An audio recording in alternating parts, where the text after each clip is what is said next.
Welcome in to another new episode of the Coatings Pro interview series. As always, I'm your host, Ben Dubose, news editor with the AMP Publications team. Today, I'm joined by Brunno Batista, very well known in the roofing world, and that's what we're going to be talking about today. Some of the things going on out in the roof coatings marketplace for contractors and beyond. Also, some of the initiatives that he's got going with regards to diversity, equity, and inclusion, as well as social media use. Brunno's a really good contact, really, for the entire roof coatings industry. So I'm excited to pick his brain over the next 20 minutes or so. Brunno, thanks for taking the time. How are you? I'm doing good. How are you, Ben? Can't complain. Brunno, I've heard about you forever. You're something of an institution on the roof coating side of our business. So for anyone who isn't familiar with your work, just give us a little bit of your career background and what it is that you're doing today.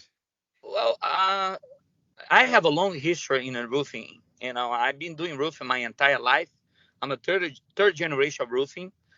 Even back in Italy. That's where my family, from my father's side, came from. They migrate to Brazil. I was born in Brazil, so I speak Portuguese, I speak English, Spanish, a little bit. The broke English. You can hear my accent. But when I came to America when I was 14. At that time my grandfather had a roofing company in New Jersey, and they did it more, the old-fashioned thing, which Okay. was including liquid apply system, hot mop, which it is considered like kind of like a coating, but it's, the hot. Um, but then, I guess, working with the family, a lot of people get very good work on a family business. I love my parents and my grandfather, but I did not like to work with them. And that's when I started working for a big manufacturer. And that's when I started learning coatings, because I actually, uh, if you look at the history of coatings, if you live it up north, like New Jersey, New York, and all that states, that's where I came from. Up to this day, people are very reluctant to talk about coatings. And I was one of those guys. I hate coatings. I thought coatings was just, someone trying to sell a miracle in a bucket, and that's when my how I started learning, and that's my story, and I love coatings now, and I'm one of the biggest advocate for the coatings in our industry. So what is it that you're doing today? Talk us through some of the projects that you typically work with. Just give us some examples of, I guess, A, the types of projects, and B, the part of the world that you're working in. Well, I've been very well known for, for the relationships I created, so for a long time I was the guy doing training and demos, doing job site training for roofing contractors in the commercial side, right? Push Hmm. them to understand that coating is is not a third option. Coating can be the option.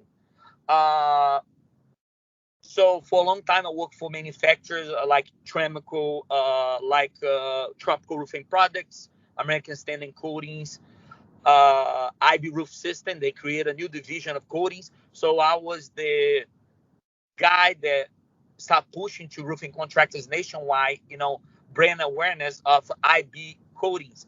Um, but now I left, I decided to open my own business, and my business now is called Brunno No BS. And what I do is more towards marketing, but I also work for a company called Appellate. They do underlayments, and they this year they're gonna launch a line of coatings, and it's gonna shock the United States, because it's something that I cannot describe the details, but it's gonna be something unique, different, and that's Okay. the reason why I took that challenge, to launch a new product that no one ever seen here in the United States.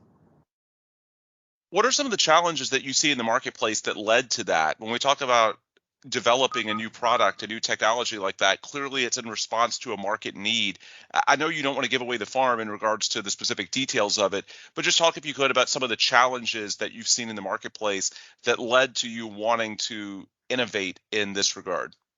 Well, I think it's more the challenge of something new. I always like, I'm a guy that created relationships. A lot of people sometimes say, Bruno, you change jobs like you change your underwear. No, I'm not like that. It's just that I'm that kind of guy that build up a name for a company, and then once they become to be very well known, I go to a next adventure, to try to help them. So uh, the biggest challenge is right bring something foreign from a different country, because all the codes, all the things that it has to be in process, in order for you to start selling the product in the United States. That would be the biggest challenge. But other than that, in a I wish I could have had a learn a little bit younger. And I realized, once I hit my 30s, middle 30s, it's not what you know, is who you know. Once you Hmm. have those relationships, you you keep those relationships and you bring those relationships everywhere you go. So I think for me the biggest challenge right now is, of course, you have the inflation too as well, recession, shortage of labor, and those are one of the things that I push a lot. As you mentioned to me, mentioned in the introduction, I love to promote the minority, including women, and include, the Latinos. That is 70% of the labor force now is Latino. It's Hispanic people Hmm. doing the workforce. So I push that a lot. I want to talk about that in just a few minutes, but to follow up on your point from a few minutes ago on some of the economic challenges, I've heard anecdotally when I write these case studies for Coatings Pro on roof coatings projects that there's a lot of people in the marketplace that are intrigued by roof coatings specifically because of the current economics, in that if they can just buy another 5, 10, even 20 years with their existing roof as opposed to having to do a re-roof, that's really, really lucrative in the current environment, given the challenges with the supply chain, inflation, and that's become something of a boon in the roof coatings marketplace. Is that something that you're seeing, that more people are taking a hard look at roof coatings, given that it's not a great time to do a total re-roof if you can avoid it right now? Yes, I absolutely agree with you, Ben, because here's the thing. Way back 15, 20 years ago, a lot of companies, they used to buy other companies uh, and use coating as a commodity. They didn't even invest. I won't mention name of companies, but you see big companies that used to buy other coatings, almost like to take them out of the market and to have something just in case, the last resource. They hold coatings almost like a last resource. Now these companies, they actually now realize, wait a minute, man, we're going through a, a recession right now, more and more, because here's the thing, building owners, they become more well educated, because now you can see everything online, YouTube, social media, and you got to remember this, our new generation, you know they not like, you know, they not like the old generation that Hmm. they used to build things that last forever.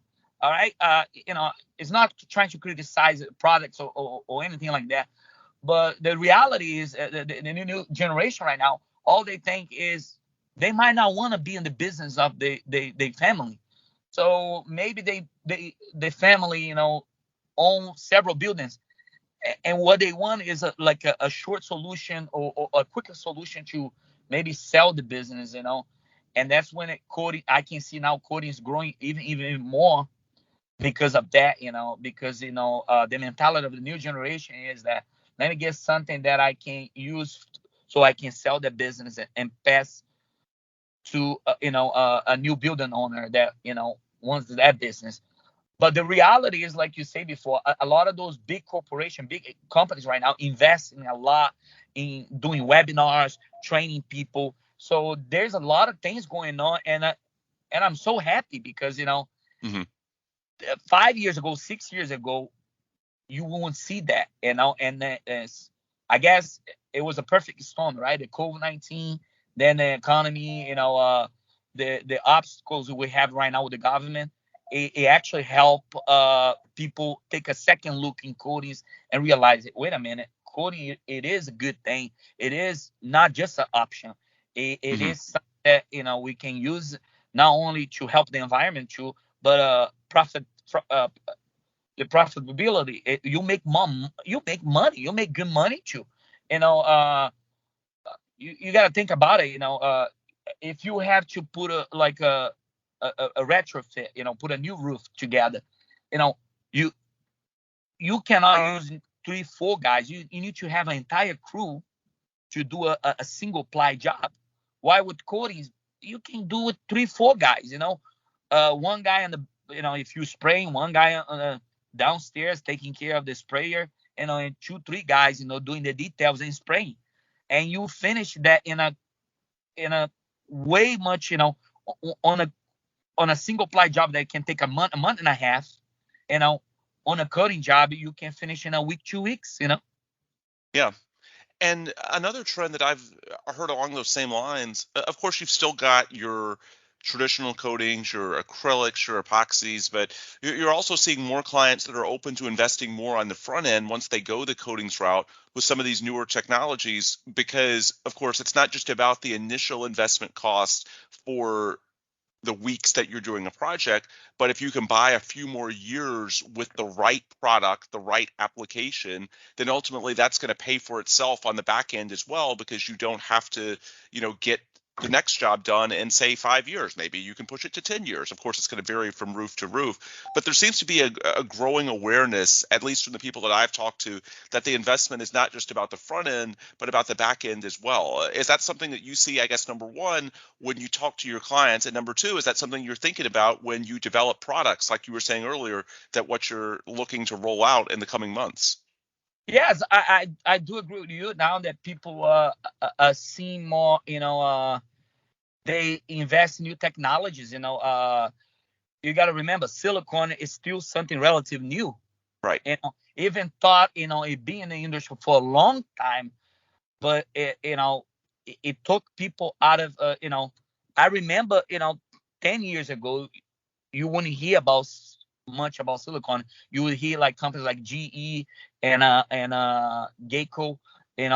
Those are the ones that would push silicone, but nothing else. Now, every company have, even the companies that were very reluctant on have a line of silicone, like for instance Tremco. you know Now they have a line of silicone coatings because they want to have that option for a customer. And now you see a lot of hybrid too. And I heard that, that some of the coatings that big manufacturers are creating right now are now considered system. You can it's such a big thickness, 80 mils. There is now, when they sell as a system. They don't sell as a restoration anymore. It is considered system. So let's circle back to some of the other initiatives that I know are important to you, and clearly you've prioritized alongside simply roof coating applications and product development, because that's part of your story, but that's clearly not the whole story. You've taken a big interest, as you mentioned earlier, in getting more women involved in the industry, in building up the Latino workforce and some of the opportunities that are there.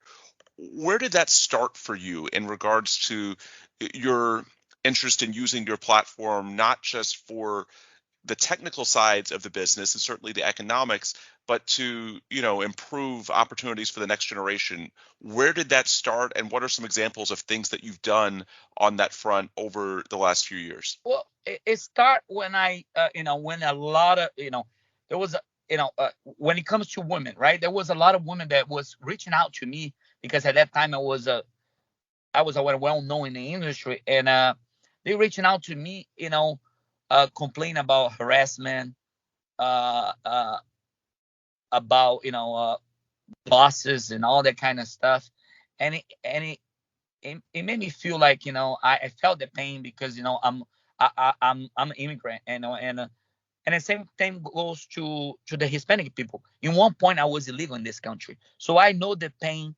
how they feel about not knowing if they will find out you illegal and you lose your job. So one point here in America I was illegal, so I can sympathize with them.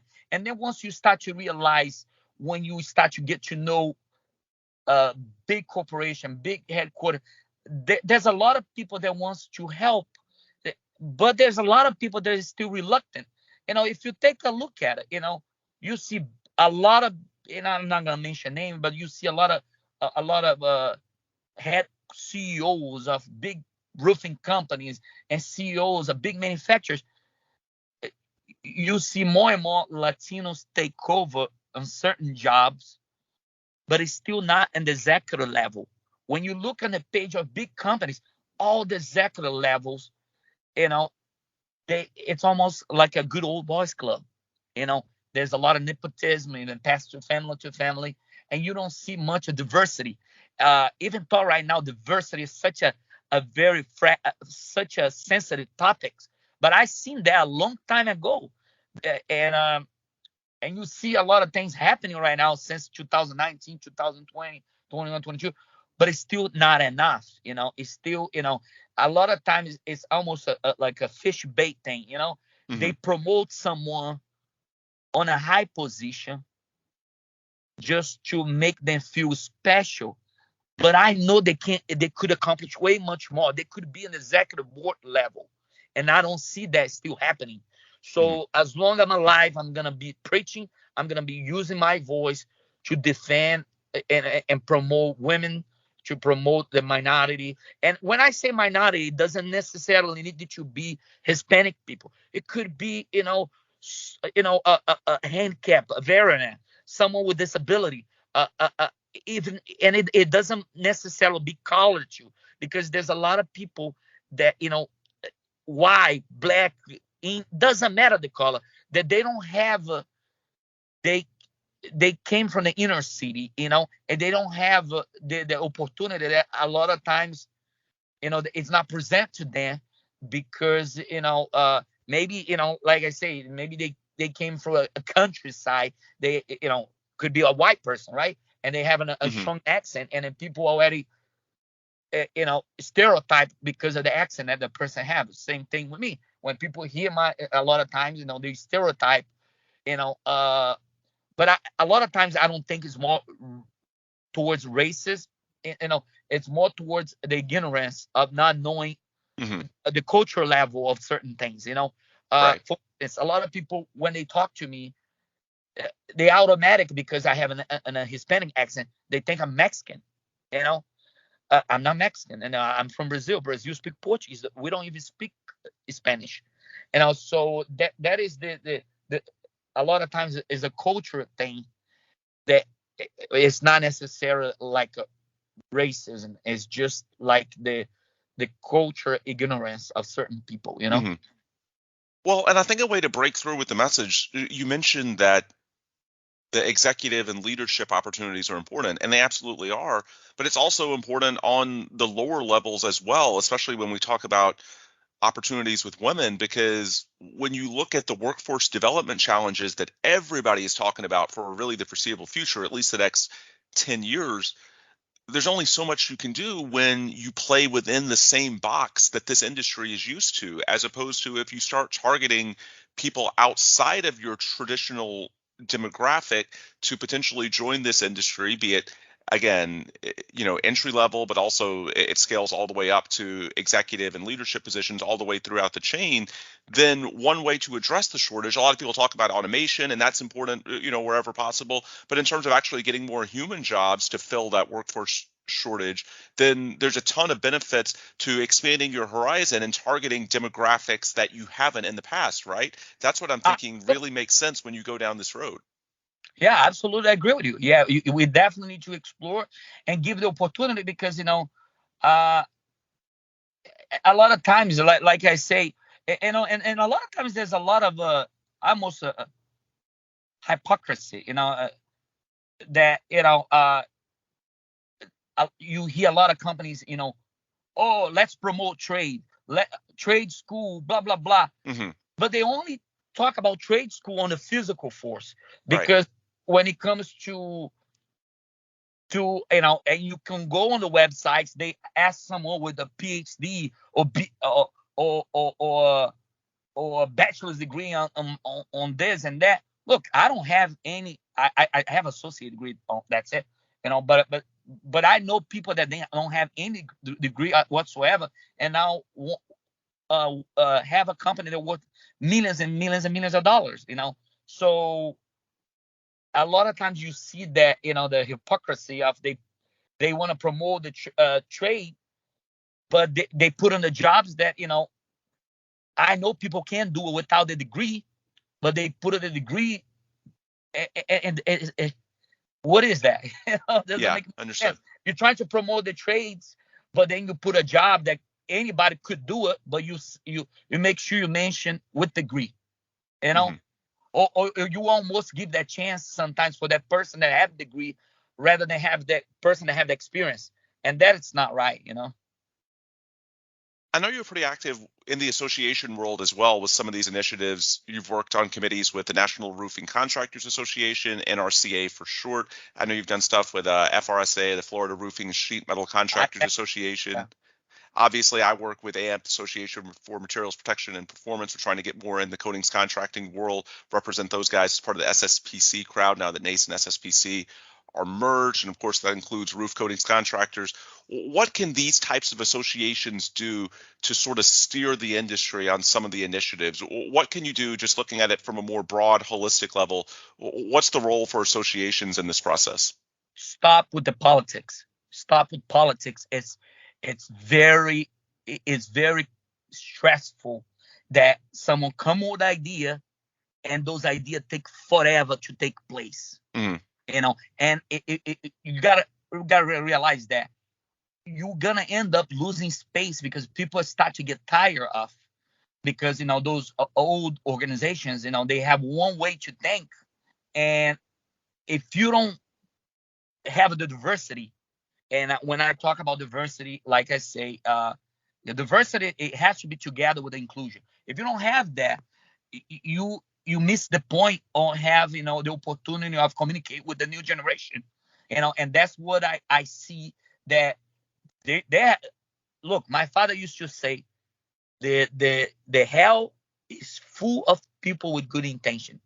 There's a lot of people with good intentions, but if you don't put that good intentions in practice, and you go for it and you fight for it, there's no point you have a committee of diversity inclusion, a committee of this, because you just talk, talk, talk, but no action. You have to see more action from those right. corporation, from those what do you call, associations. And I Hmm. loved, and I made a lot of friends, but unfortunately there's a lot of politics in it, and then you have to be very careful what you say, because it might offend someone. Understood. So the last point I want to get to is about the role of social media in this, because really the way you use social media works hand in hand with many of these initiatives that we've been talking about.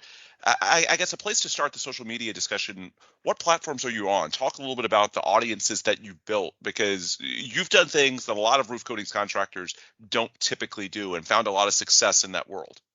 Well, it started by accident. I never planned to do anything like that.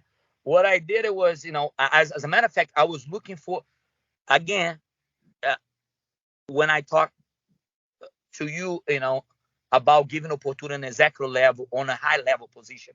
I was working for a company for almost 14 years, and I never had the chance. Every time it was a job opportunity, it was Hmm. passed to someone else. And I was starting to get upset, because for the last 4 years, I was sitting in the same position while I seen other people. And I was young at the time. I'm still young, relatively young. I'm in the 40s.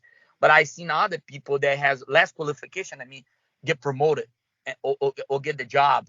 I'm not saying that they didn't have the skills, but I was there for a long time. And then I realized, I got to do something about it. So a buddy of mine say, hey, why don't you use LinkedIn? I say, what the hell is LinkedIn? I had no idea what it was. And I said, it's a platform, a business platform, so you create a connection. So I went there, created an account, but I started to change everything. So I became, people, every time they meet me, oh, Bruno is a legend in the industry and in social media, because I created something unique at that time that no one had. I started to put funny stuff, break the ordinary, boring thing that they used to do back in the days, like, hey, call today for a free estimate. Hey, we do leak repairs. So I created something unique that no one had it. And then I started to had a cult of people following me, and even asking me that there's a lot of successful podcasters right now, and marketing companies that they actually say, Bruno, I decided to create this because of you, and they now way much more successful than me, and it make me very happy that I was, because every time someone reach out to me to ask me for advice, I'm here to help. I don't have no problem. I don't see anybody as a competition. I like to help everyone. So Mhm. I get a lot of times people reaching out to me. So that's how I started with LinkedIn, and next thing you know was Facebook, and next thing you know was Instagram, YouTube, and then the last one was TikTok, which at that time, you see, sometimes you have to be open mind. TikTok, when I started seeing TikTok, I was like, man, that's a bunch of teenagers dancing. I'm not gonna do that. I'm gonna keep dancing and showing my body. Right. And maybe if I was muscle and strong, but no. So I but then when I realized, man, maybe I can't try to break the same thing. Now, just on TikTok alone, if you click on my hashtag, I got 50 million views just on my hashtag Wow. on TikTok. So it's kind of crazy, insane, that in a short period of time, someone that I was reluctant to give the voice, to give my voice on that platform, because I thought, that's not my generation, that's not me.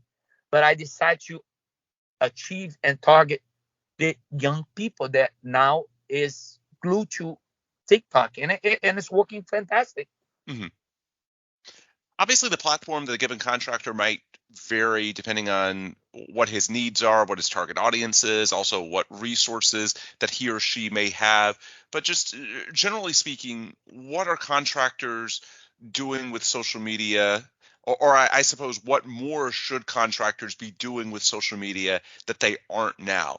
When you talk to people that come up to you and I'm sure ask, Bruno, what should I be doing on this front that I'm not doing now? Where's a good place to start? Are there I any general trends that you see that people in the industry need to be doing more of?